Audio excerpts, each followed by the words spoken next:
Greetings, Poofarians. Welcome back to another episode of Electric Sleep with me, Poofy. Last time we figured out that we were a robot and humankind has left this planet, and we kind of went on an adventure. We did pass that radius of that antenna though, the blue flickering light, so what shall we discover here? You slowly push open the doors of the tower. You dot from building to building, gathering whatever resources you can find. That seems smart. Let's do that.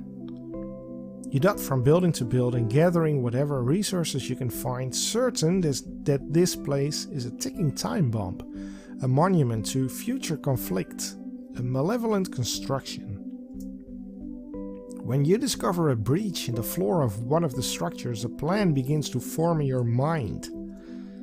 Over hours, days, weeks, you shape and reinforce the basement space, shuttering yourself away in a perfect bunker to meet any apocalypse, supplied and ready.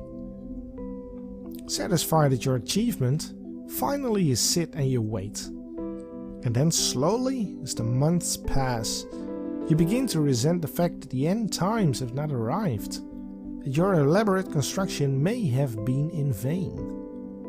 And anger surges through your body, growing in magnitude until you are almost shaking.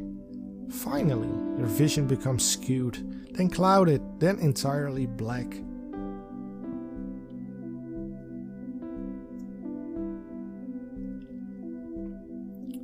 Is our battery draining? Is that what's going on? Might be the case. Exception caught AI.overload exception at AI.util.emotionengine.load module. The AI.util emotion engine, yes, we have seen this already. Checking modules, well, anomaly detected. Scanning source. Last time we got fear online, so would it now be that anger is getting online? Rebooting modules? System that out of memory exception? Redirecting power, dumping status. Module scan, fear online, anger online, there you go. Joy offline and sadness offline. So that tells me that we need to get those two online as well. Welcome message string. Feels like a growing heat.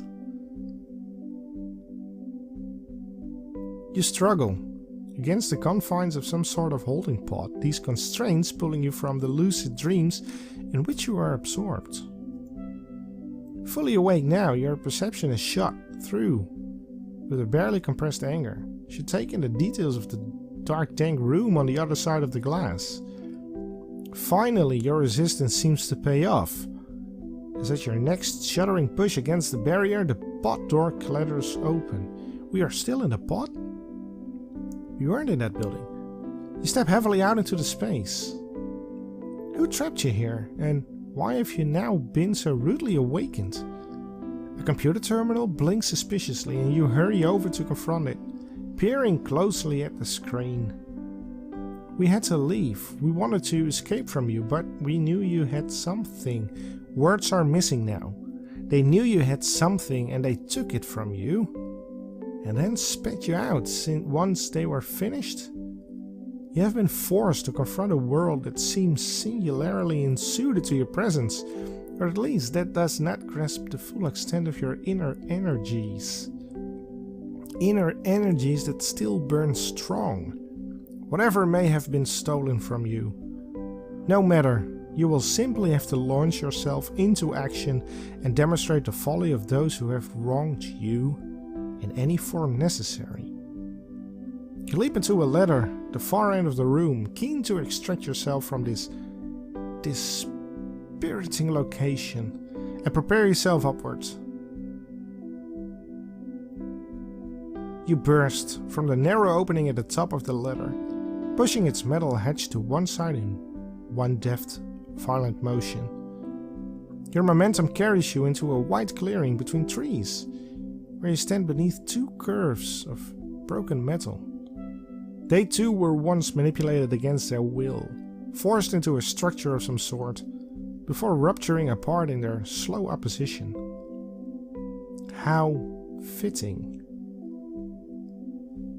You pause only for a moment before barreling into the forest. You will track down whoever pulled you from your slumber. You will free the other remnants of construction. Yes. I'm gonna go for the passive mode or something. You will free the other remnants of construction that are scattered around the clearing. Brick, metal, wood, twisted and shaped by calculating hands. You cannot help but feel an aggrieved affinity with them. Despite their inanimate state, begin to tear them from the ground in a frenzy of redemptive activity. When you pause briefly in your activity, you realize this fury has carried you to the very edge of a swirling river. It's getting interesting. This is like a book, man, like a really intense book. Stepping unsteadily forward, the silted river edge collapses beneath your feet, and you drop into its raging waters. How inevitable that even this natural feature is acting against you. You shout your defiance even as you are buffeted downstream. The current is powerful, but you will not be cowed. The current is powerful, but so are you. Yes, we are. The current is powerful, so are you, and in an act of willful distortion, you push yourself forward in the same direction it flows. You're eager to reach your ultimate destination, head on. They won't know what has hit them. Oh, that's a threat? They won't know what has hit them. Hello, mosquito. You thrash in the current as you are thrust into the vastness of a great lake. Your anger rising to a climax as you fight to regain control.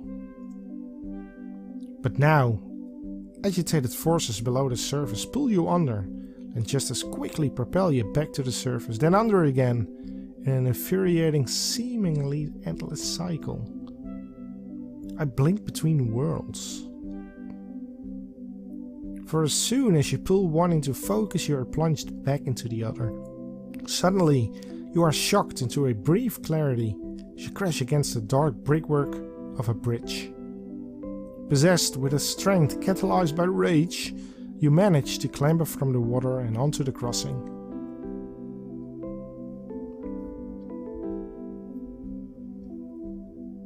Here, the remnants of the forest give way to bruised concrete, and the environment changes into a single clear direction. A tarmacked expanse, hoisted on large columns marked with blood-red lights that rise from the ground below to form an enormous traffic highway. Is this the true canvas for the expression of your volatile functioning? The sense of scale is empowering. Soon enough, you feel the torrents within you rising again, but your steady walk breaks into a barely controlled run. You revel in the smashing of glass and denting of metal as you release your energies on the abandoned cars scattered across the highway. The route terminates abruptly, half finished. You leap down to the scrubland below, altering your course towards a set of tall buildings in the distance. I've been here before. You eventually emerge at a formidable cluster of buildings formed around a raised platform, the most prominent of which is a white tower with enormous windows running around its entire circumference. Even from down below, you can see a bank of consoles lining its interior. All their screens appear to display an angry blinking static. It did change, though. What vanity from those who created this place, however outwardly impressive, you will show them the error of their ways. I head straight to the source. Sure, hop in blind. You head straight to the source, to what is the clear focus of this place, pushing open the doors to the tower and climbing up its stairs. Why did things have to be hidden from you? Could they not simply explain? When you reach the command room, you bask in the glow of the dead screens for a moment, reveling in their frantic, noisy energy. Only then do you notice the plans that plaster the tables and walls, diagrams that illustrate a contraption that appears to have propelled its creators away from here and into the void. How typical from them. to abandon something else, to leave a broken system with no explanation or attempt at remedy. What are they so persistently afraid? In fact, this infuriates you. You have been lumped in with so much other trash. No more! You let out a fist that smashes straight through one of the buzzing screens and turn and do the same to its neighbor. Soon you are lost in a blaze of demolition, not stopping until every single screen has been reduced to its component parts. Once it is done, sitting among great shards of broken glass, you contemplate this destruction for what it was. You are no better. You're not providing any solution. You're weak. You're directionless. You are lost. And everything remains so intensely futile. This fact settles on you like a shroud, dark, heavy and obscuring.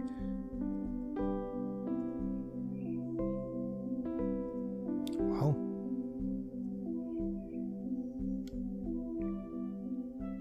exception caught, AI.overload exception.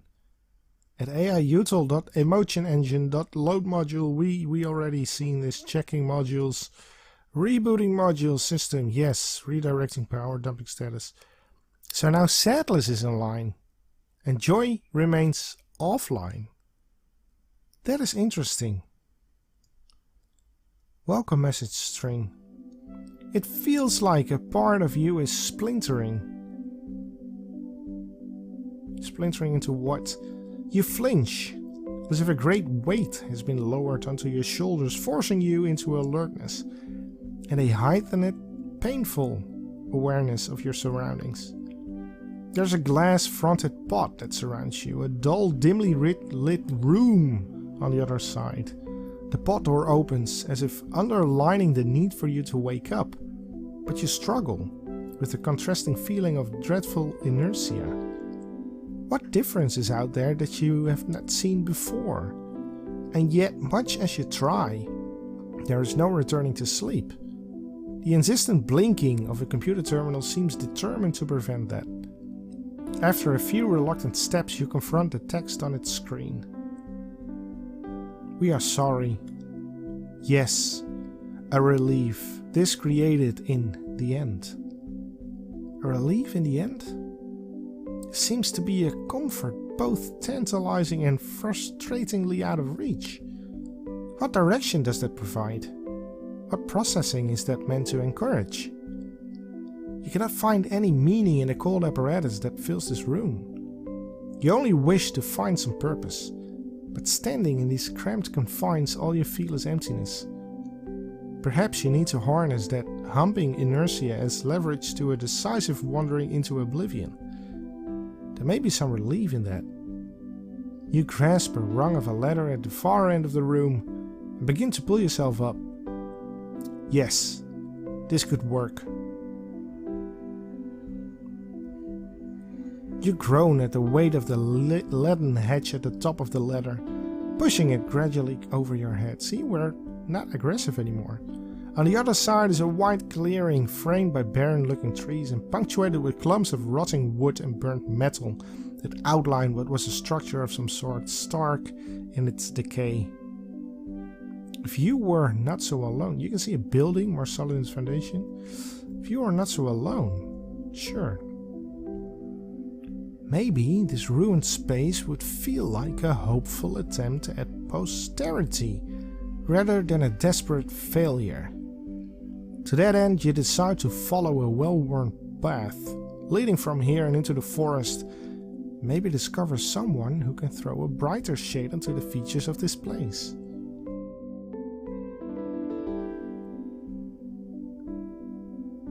You step carefully over a broken branch, studying its shattered edge in detail and identifying the points of the trunk from which it was torn.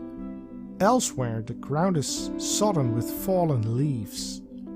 You reflect on their inevitable return to the soil, their splayed shapes almost poignant in their powerlessness. Lost in thought, you wander deeper into the forest. You pick your way through the woodlands and into a clearing. Strange sounds are carried on the wind. Yes. There could almost be words. Are there other travelers in these parts? Floundering in the face of inscrutable experience? Maybe they can provide some counterpoint to your desperate flailings, or some meaningful goal to latch onto.